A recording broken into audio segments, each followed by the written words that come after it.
The scariest stories aren't made up. They're real.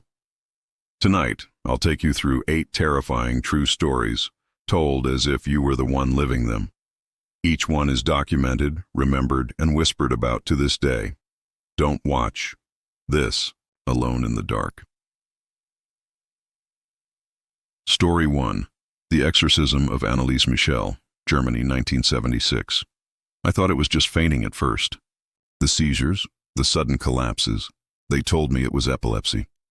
The doctors gave me medicine, but it didn't stop the voices. They came at night, whispering in tongues I had never learned. Growls filled my ears when no one was around. I stopped eating. I stopped sleeping. My body twisted in ways that weren't natural. I screamed at crosses, spat at holy water. My parents grew desperate. Doctors couldn't explain me anymore, so they called in the priests. They strapped me down. For months they prayed, shouted, demanded the demons leave. My throat bled from the screaming, but it wasn't always me who spoke. Sometimes the voices that came out were deep and guttural. Sometimes many spoke at once. I begged for it to stop. My body wasted away. By the end I weighed nothing, just skin and bones, my spirit drained. On July 1st, 1976, I stopped breathing. They said I starved myself, but I know better. Something had taken me long before my body gave out. Story 2. The Keddie Cabin Murders, California, 1981. It was supposed to be a peaceful night, just my family, tucked into our little cabin in Keddie. But sometime after midnight, I woke to the sound of breaking glass. Then voices, low, angry, unfamiliar. Before I could move, the screams started. My mother's voice, pleading. My heart raced as I sat frozen in the dark. Footsteps pounded the wooden floor, closer and closer. The door burst open. 2 men stood there, faces shadowed, eyes hard. They tied us up with duct tape, their hands steady, practiced. A knife glinted in the dim light. A hammer rose and fell, and the cabin filled with cries and the sickening sound of metal on flesh. I tried to scream, but the tape choked my voice. The last thing I saw was my family, broken and bleeding on the floor. They never caught them. The killers walked away, leaving us in that cabin to rot. And decades later, no one knows why we were chosen. Story 3. The Death of Elisa Lam, Los Angeles, 2013. The Cecil Hotel didn't feel right the moment I checked in. The hallways were long, dim, and seemed to stretch forever. I kept feeling eyes on me, shadows flickering just at the edge of sight. That night, I pressed the elevator button. The doors opened, and I stepped inside. But something was wrong.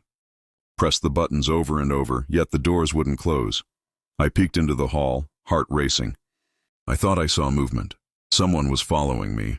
I darted back inside, hiding in the corner, pressing myself flat against the wall. My hands shook as I whispered to myself, trying not to breathe too loud. The elevator still wouldn't close. I pressed every button, desperate. Then I stepped into the hall again, waving, moving strangely, like I was speaking to someone only I could see. That's the last anyone saw of me alive. Weeks later, guests complained the water tasted strange. They opened the rooftop tank and there I was, floating, lifeless. No one knows how I got inside. The roof was locked, the tank sealed, but something led me there.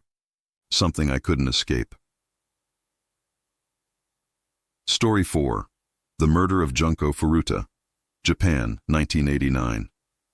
It was supposed to be just a walk home from school. Then a group of boys stopped me, faces I recognized, classmates. They smiled as they cornered me. That smile would be the last kind thing I saw. They dragged me to a house. They told me it was just for a while, that they'd let me go. But the days turned into nights, and I never left. They beat me, burned me, starved me. My body was broken, but they weren't finished. Each day was worse than the last. 44 days, 44 nights. I begged them to end it, but they just laughed. When they were done, they stuffed my body into a drum, filled it with concrete, and left me there, like trash. When they found me, the world called it the girl in the concrete. But I had a name. I was Junko Furuta, and my screams still echo in that house. Story 5. The Murder Castle of H. Holmes, Chicago, 1890s. The World's Fair had brought thousands to Chicago, and his hotel seemed too good to be true. A room for cheap, just steps from the fairgrounds. He was charming, polite. I thought I was lucky. But the moment I stepped inside, I felt uneasy. The hallways twisted strangely, doors that opened to brick walls, staircases that went nowhere. I brushed it off as odd architecture, until my door locked from the outside. The room grew hotter. Gas hissed from hidden pipes. I pounded the walls, screamed, begged. But the hotel was a trap, built for this very purpose. Somewhere, in the walls, I heard footsteps, soft, patient, listening. I realized too late that this wasn't a hotel. It was a slaughterhouse, his slaughterhouse. And I was just one of many who never walked out. Story 6. The Overtoun Bridge Dog Deaths, Scotland, 1950s present. It was just a walk with my dog, a chilly afternoon in Scotland. The bridge was old but beautiful. I thought nothing of it. My dog sniffed the stones, tail wagging, then it froze. Its ears perked up, eyes fixed on something below. Before I could react, it bolted, leaping over the stone barrier into the air. I screamed, rushing to the edge, but it was too late. My dog lay broken on the rocks below. Locals whispered it wasn't the first time. They said hundreds of dogs had leapt from that bridge, always at the same spot. Some said the bridge was cursed, that something unseen called to them. I know what I felt that day. A pull, not just on my dog, but on me too. Like something down there wanted us both. Story 7. The Liskeard Poltergeist, England, 1970s. It started small. Knocks in the walls, scratches on the floorboards. I thought it was the house settling, but then the glasses slid across the table on their own. At night, I woke to whispers, cold fingers brushing across my skin. Objects crashed in the kitchen. Doors slammed when no one was there. We called for priests.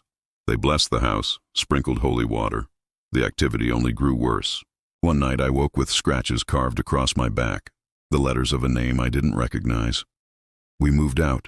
I thought it was over. But when the next family moved in, the haunting continued. Whatever was in that house, it wasn't bound to us. It belonged to the place itself. Story 8. The Disappearance of Brian Shaffer, Ohio, 2006. I stepped outside the bar for some air, planning to come back in. The cameras caught me going in, but they never caught me coming out. Somehow I vanished. The exits were all covered by security cameras. My friends waited, thinking I'd gone home, but I didn't. To this day, no one knows where I went. My apartment untouched, my phone dead. It's as if the bar swallowed me whole. I walked in, but I never walked out. 8 stories. 8 lives changed forever. Some ended in tragedy, some remain mysteries. But all of them are true. Which story will haunt you tonight? Leave a comment below. And remember, the scariest stories are the ones that really happened.